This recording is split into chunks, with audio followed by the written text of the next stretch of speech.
Lady, what is this? Hey, everybody, and welcome to Show and Tell. Thank you, of course, to JP and Liz, who ran Show and Tell for 2 weeks. We took a little break. We'll be doing it for 2 weeks, and then we'll trade off with somebody else. It's me, Lady Ada, with me, Mr. Lady Ada. But enough about us. It's time to check in with people from around the maker community. What are you hacking, 3D printing, soldering, coding, cheese grating, whatever it may be? We want to hear from you. Let's check in with some Adafruit peeps, and we'll go into other. We have a lot of Adafruit folks. We have a couple things if there's time, but we're going to get to everyone tonight. So let's start with Brent. Brent, what you got going on this week?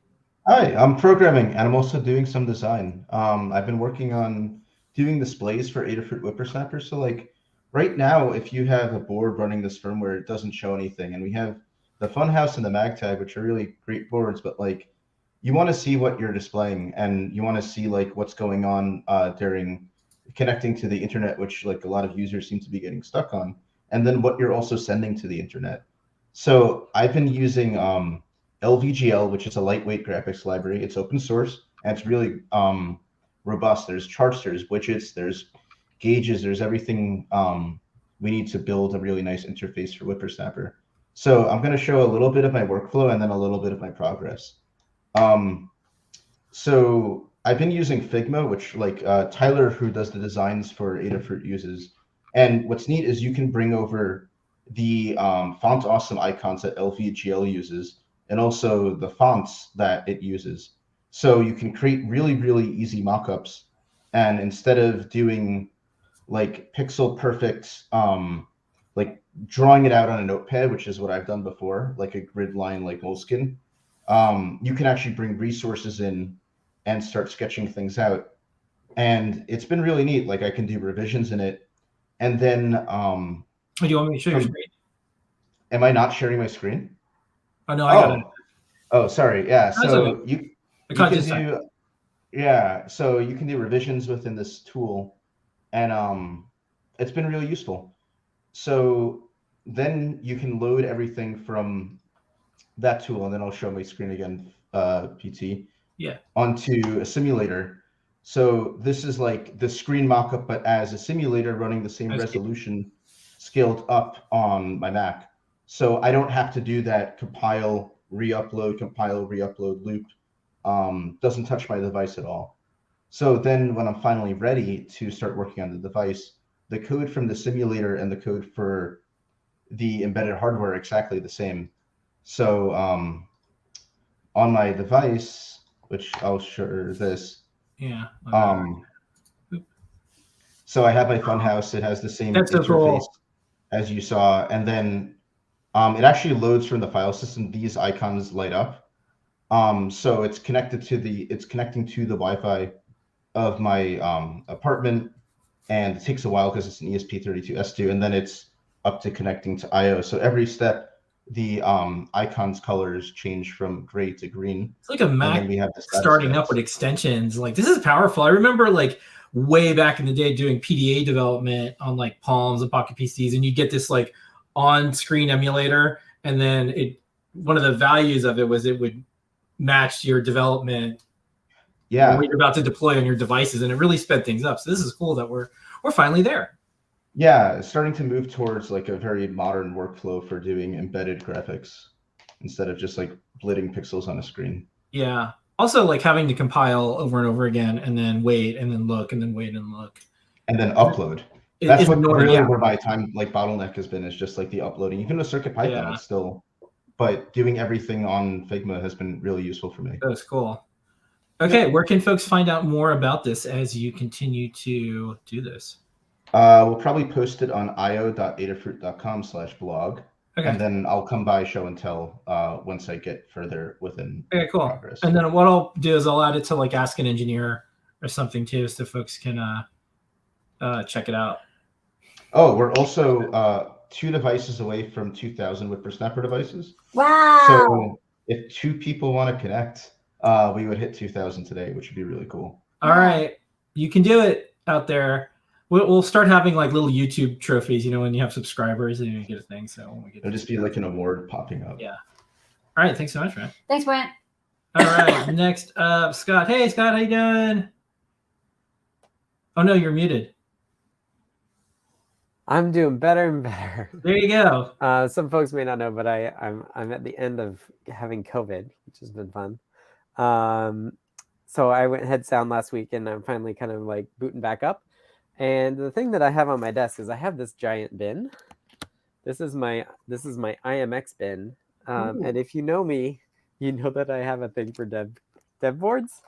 And the iMX RT's been on my radar like 3 years or something now. And so I've kind of got all of the EVKs, that's the dev kits that NXP comes out with. I basically have them all. And I wanted to get them supported in CircuitPython. And this is the one that I just stopped working on. It's the 1176. It's a monster. It runs almost at a gigahertz. I guess, yeah, these boards are large anyway. Here's a Scorpio for size. And I got it half working, so don't get too excited about the 11 series working. But one thing that's crossed my mind, and the 10 series has these too, are these chips here are SD RAM chips. So not only is there a lot of RAM in the chip itself, but there's a peripheral that can interface with these SD RAM chips. And so I've kind of put that in the back of my brain as like, how would we use that in CircuitPython? To have a lot of RAM, but not necessarily just use it for Python, maybe allow you to manage it yourself instead, because the GC doesn't necessarily work great if it's a bunch of RAM. So playing around with that, I've got the 1015 here as well, which is just like the slightly better version of the 1011. The 1015 is interesting because it has a little more cache, so I'm curious to get that going. But yeah, that's my work in progress is more of the iMX RT series.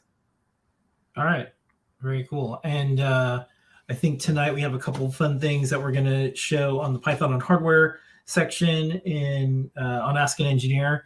Another version, 2 versions came out.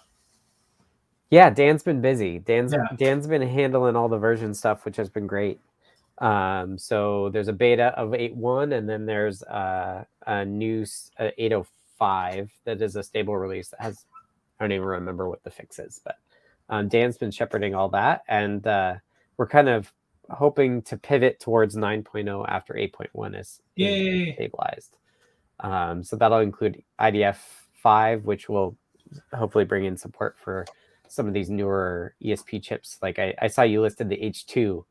I signed up to get one of those, so I'm excited. Yeah.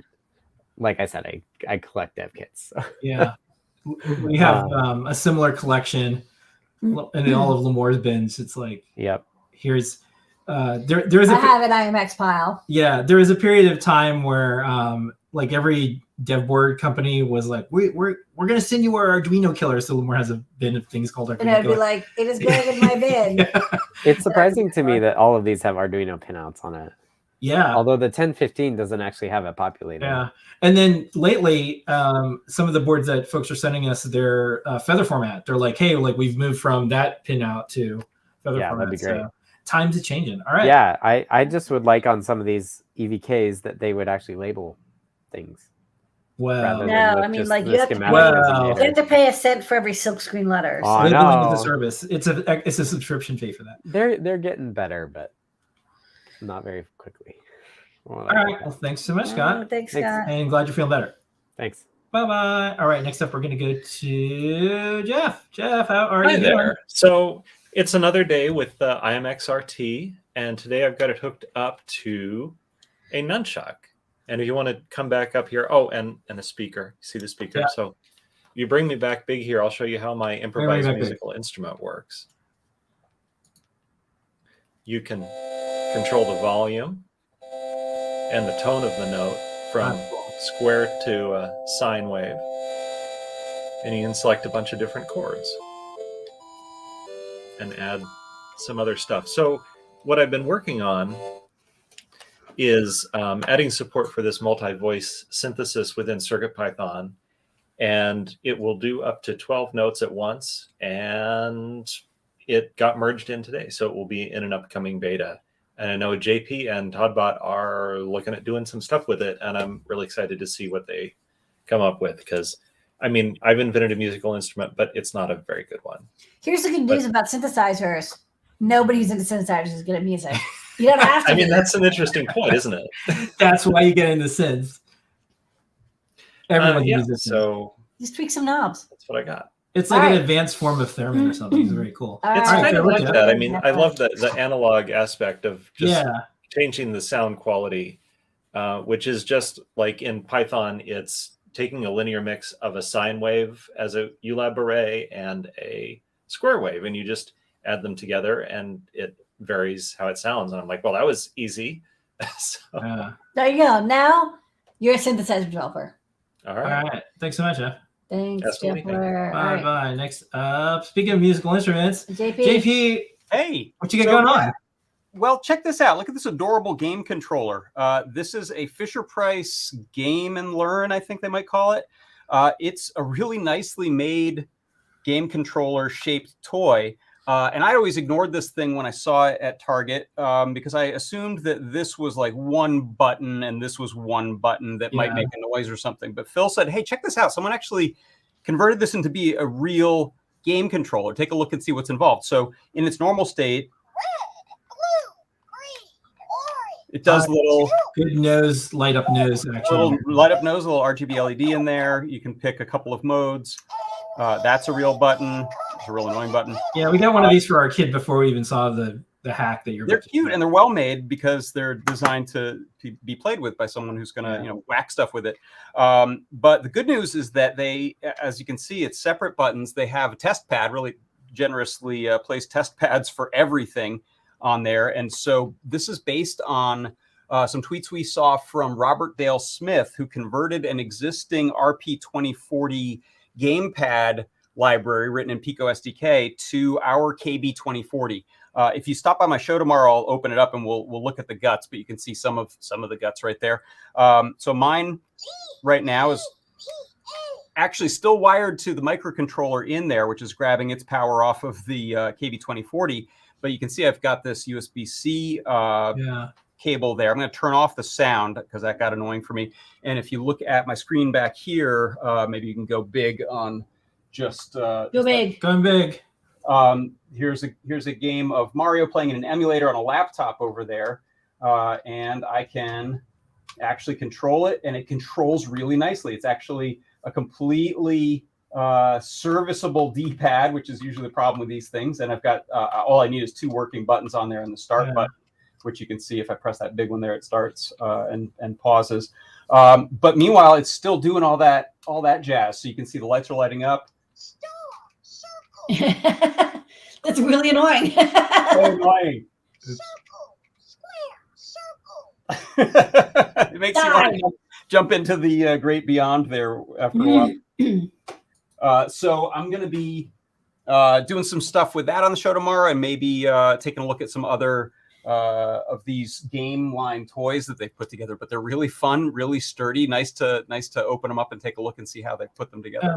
In Discord, Phil B posted up a link. I was going to do this too. So we made a Joy controller a million years ago. It's an Adafruit Feather. And the idea was it was like a Tamagotchi, and it would tell you to stop playing video games for a little while. And you'd have to take care of this thing, maybe take it out on walks and everything. So that's in our Learn system now. Yeah, the face reminded me of that, actually. Yeah, because it like looks around and everything. It's kind of cute. And I think this people will be able to do even more stuff. Because like the game controllers, there was it was like the Sega Dreamcast. You could plug in a little thing and you could raise a little creature inside of it or something like that. But I think we might see more. Yes, they had the LCD on the controller. Yeah. All right. Well, thanks so much, JP. By the way, I'll show this off tomorrow. But you know that the people who were developing this were gamers, because the Konami code works on this. I'll show it tomorrow. Of course, yeah. You know, one thing, just a side note for everybody, so because we're now in the kid toy market, like we like buying kid toys for our kid. So they have to have batteries, but they're very specific. It's like we're gonna put screws to make sure the batteries never come out. But that just means a lot of these things are serviceable and repairable and hackable.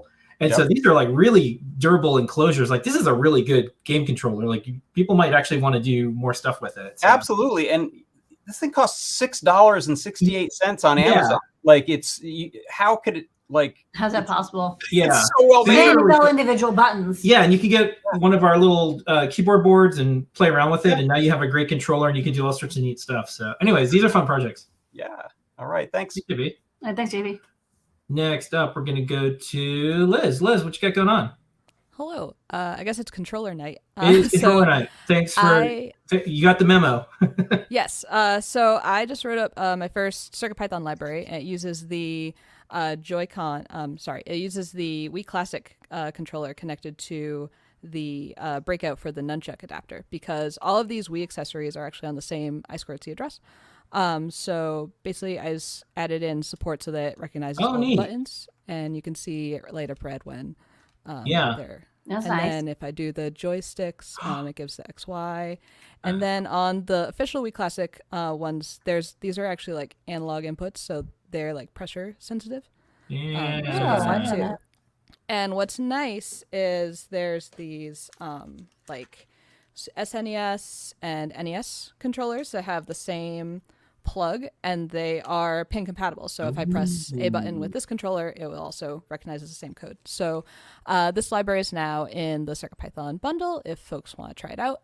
So you can have these recognize CircuitPython. Yeah, and like if anyone's if they're doing any type of where they need a controller for something, just use one of these. Like, it's ready to go. All right. Nice work, and thank you for adding that library. Good work, Liz. Yeah. It was fun. I'm trying to up my coding, so it was a good challenge. It's all about the libraries. Yeah. Someone said we hit another milestone for just CircuitPython. We hit our community bundle milestone, but 1,000 translated 1,000 translations or something like that. Yeah. Oh, cool. Nice. 1,000 translation strings. Yay. Yeah, because we have a lot of languages. Yeah, we have Klingon. Lots. Very important. Okay. Pirate. Next up, Noe, what you got going on? Hey, folks. So I got JP's Hexagon keypad. So this is a project that I collabed with JP. He did a really good job on making the PCB. It uses a QT Py RP2040 to make a MIDI device. And we're using chalk key switches. And I wanted to 3D print these keycaps that are in the shape of hexagons. And that's cool. We can print them ourselves. But I wanted to try out the clear resin prints from PCBWay. So I got these printed from PCBWay in that UTR 8100 resin. It's really nice stuff, and they look really, really clear. Of course, you can 3D print them on your own printer, but it's really nice to have like a service kind of make these for you. So yeah, I also did a little bit of filament changes on JP's case. So that's where you change the filament out to get kind of multicolor prints. So I've been having a lot of fun with JP's MIDI device. There we go. So JP put together the Learn Guide, and I also helped out on some of the 3D printing aspect of it. But yeah, you can build your own. You can get this PCB manufactured from any number of the PCB services. Yeah. I can't hear you guys. Oh no! There you go. Yeah, there we go. Yeah, it's all right. I guess there's a little bit of silence there. I was scared. I was like, oh no, is my internet gone? We're gone. We were just in awe. Also on your show today, folks can watch this if they want to go to like YouTube or whatever. I think you showed this off on 3D Hangouts. Right. Yeah, totally. All right. Thanks so much, Joey. Yeah, for sure. All right. Next, Pedro, what you got going on? Oh, hey. I was just getting ready for my Easter Sunday get up. Thanks for the idea, Phil. So we got a super cool little Donnie Darko bunny hat here. But the cool thing about it is it's that people are familiar with the TPU. This is 85A, so super flexible, nice and like soft. The only thing I did is just poke holes in like the ears and the nose. But enough about that. I should give some context. We're dressing up our kid as a rabbit for Easter, and so I'm like, well, Frank the Rabbit from Donnie Darko is a well-known Easter tradition. So that's cool. The teeth. Let me just show the detail again for people that are familiar with TPU. 85A. That is the most flexible, the most elastic, super hard to print. I didn't think this was gonna work. I was ready to email UP to be like, sorry, dude, it didn't work. But Yeah. this What printer did you print it on? So you know how everybody's talking about all those new printers that came out. Oh my god, the cool new this, new that. Yeah. Dude, I'm using this on our old. You guys have this one, the Smart Pro. So, dude. Oh yeah. Old printer. It's a old workhorse. printer. It's a workhorse. It just prints. Like that's why I like it, because I like when I print stuff, I never have to worry about it. Yeah, that's what they got. That's exactly what happened. I hit print, walked away. I'm like, 20 hours later, because it took like 2 days to print. I'm like, oh no, it's gonna be a mess. No, it looks freaking phenomenal. Holy crap! That's great. But That turned out good. yeah. All right, Since you want what else you got going on? yeah. So last week we were showing off the air quality case. It's a little compact case, and hugs and super shout outs to Liz who did the UI for this. This looks so cool. I think we were modeling after that IKEA one that's been out. Everybody's been hacking on it. Like we wanted to get one. Of course, it's out of stock, and just wanted to show like the real time of like how it's able to calculate the air quality. People don't know the heat shrink stuff. It smells like so bad, but look how fast it's able to tell you that the air is pretty bad. And what's so cool about this case is the it's all modular, so you can all this stuff comes off, like the bezel and everything. See that Brent's still working on the display stuff, so until that we have a little blank case here to put in there once that's all nice and working.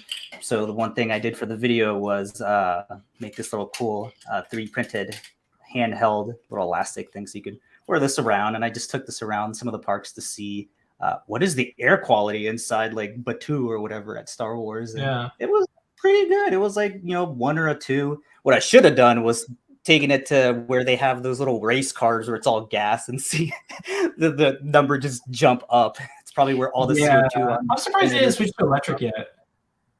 Right, dude. So crazy. They're wasting all that gas on that. But yeah, nice wearable. And of course, you can swap this out. Originally was trying to say that it was like modeled after the Lisa computer. Kind of looks like it, but you have access to all your 3 buttons and then your restart on here. Yeah. And then you have your CO2 sensor on the back here and a bunch of nice little vents to keep everything nice and cool. And I think during 3D Hangout, somebody was posting that they made one. So hopefully they come on Show and Tell and show it off as well. Right on. All right, good stuff. Thank you so much. And thank you for making this a very special Easter for us. Oh, no, thank you for the idea. That's super cool.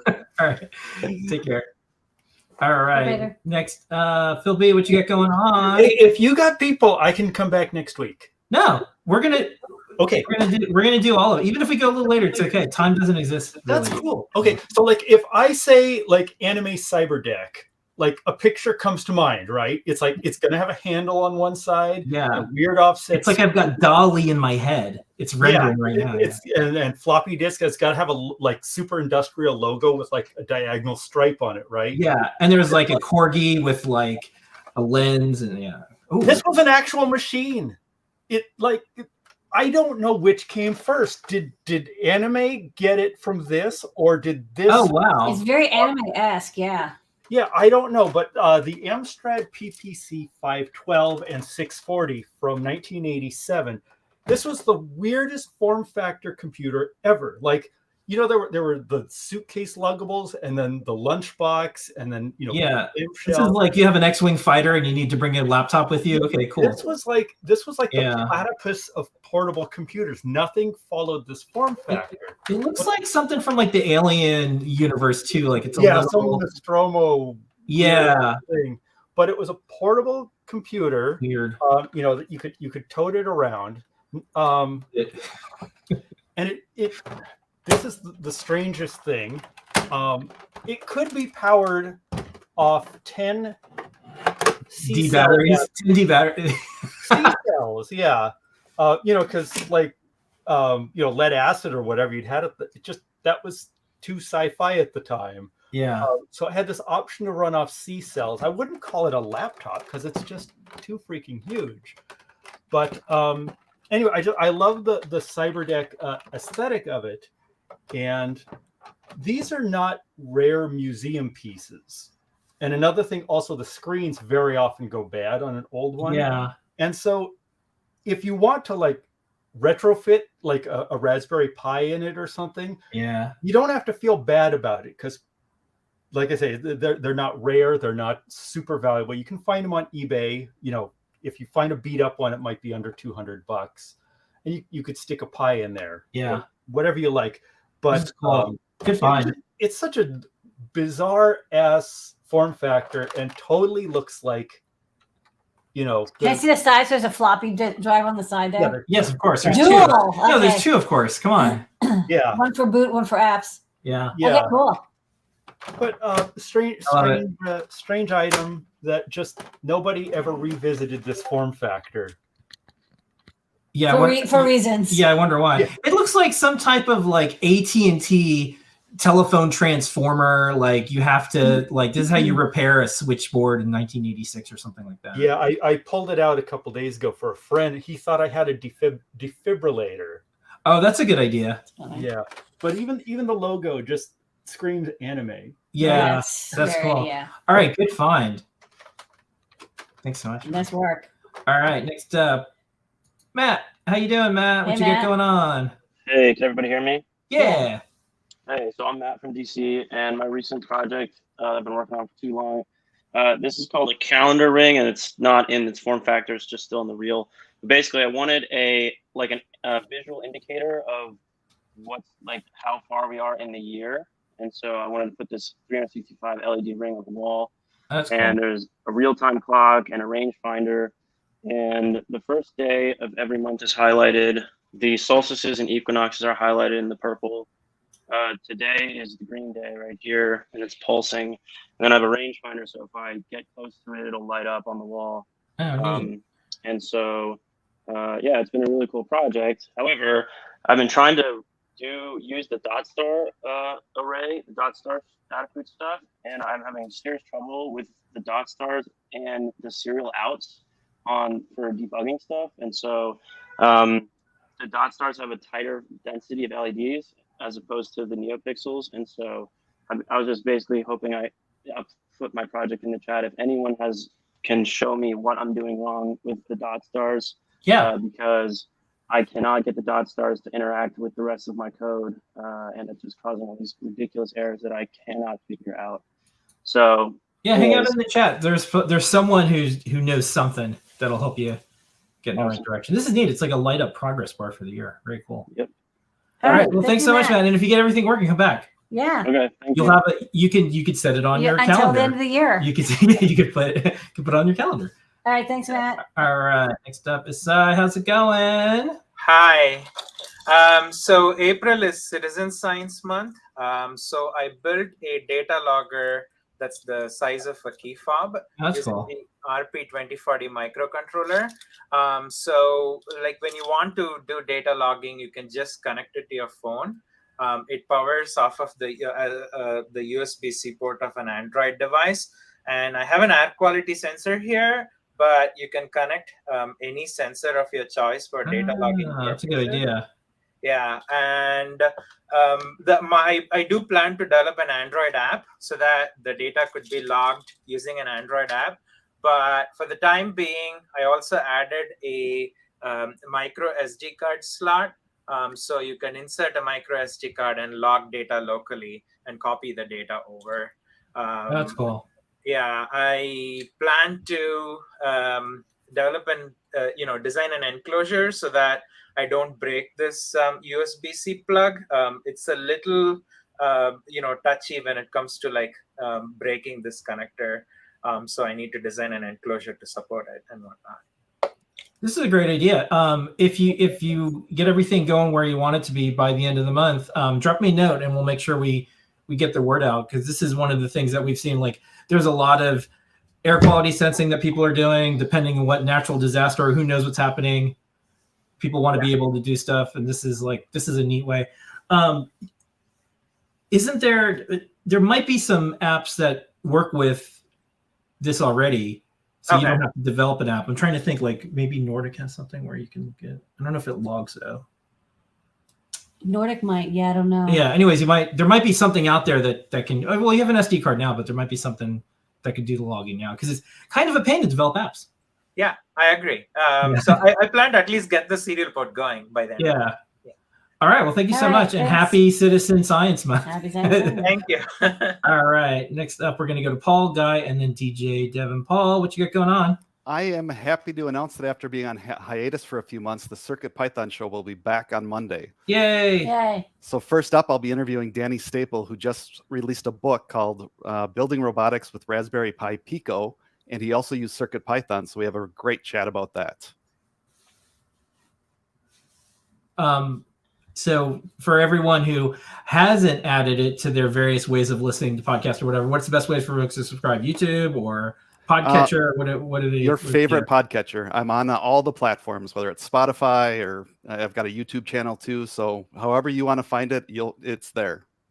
All right, we'll be listening. We'll be catching the pods. I think Anne put this in the latest newsletter as well that went out. But if it, because I saw this, it hit my inbox. I'm a subscriber. If it didn't know, because I have to read the full newsletter, let us know. Let me know. We'll add it and we'll have it on repeat on the newsletter. Sounds good. Thank you. Excellent. Thanks, Paul. Welcome back. Guy, what you got going on? Hello. Hey, y'all. So I've been playing with Tiny USB a bunch for another project that I'll show later. But I've been on a side quest. I want to get an HTTP server working over USB, which fortunately there's a lovely demo for that in the Tiny USB. And I also wanted to make it work with CircuitPython. So I cheated. I used 2 chips. I have 2 KDPIs talking to each other. But if you show my screen. Yeah, let me add it. I'm going to go to http:/tiny.usb. And you can see I've got a little web page served up here. And I can change the color. Oh, you can change it on the thing.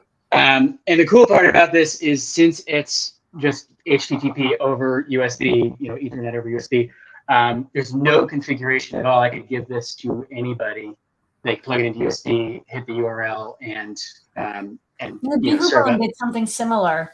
They had an RNDIS endpoint when you plugged it in. I thought it was very cool and weird. It's a really nice UX. I have a remarkable tablet does it too for loading files on, and it's so nice to not have to use like a cloud service without Gadget. Yeah. But yeah, so it's just I2C serving like reading files across it, and then I've just modified the Ampule web server library to do I2C instead of socket read. This is so neat. It's like the first time you get a device and you're like, you could type in 192.168.1.1 and you're like, look, it's like, oh, I have it. And then eventually you could put a word in as a domain and it's like, oh, this works. And now you can do this with a microcontroller. Very cool. Yeah. Thanks. Okay. If folks want to play with this, which I'm sure they're going to want to, where, how, and when? I'm trying to figure out how to untangle my implementation from of course, I just committed everything to my own fork of the Tiny USB repo.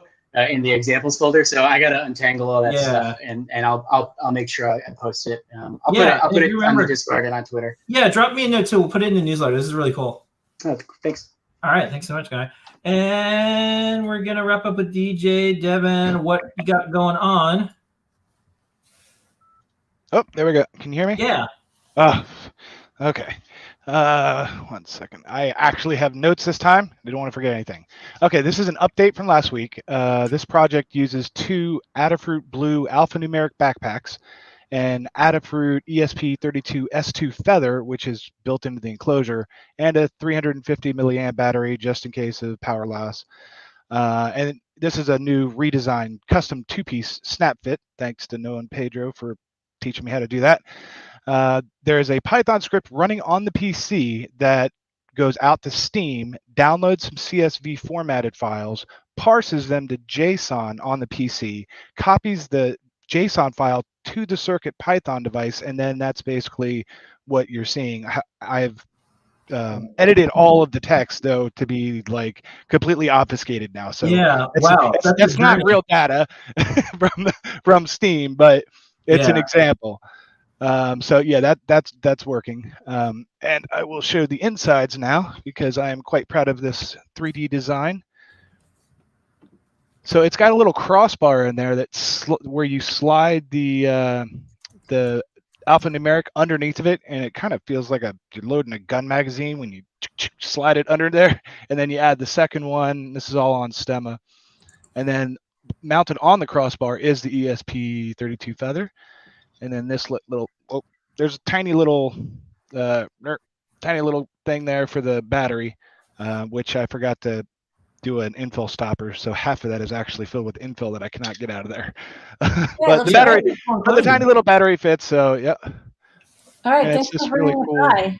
Nice peel. Oh, and the window tint stuff makes a nice diffusion. All right, and then if folks want to try to follow this along anyway, are you gonna have a place for them to play around with this?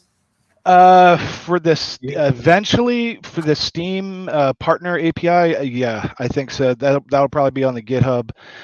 The 3D file is on printables already.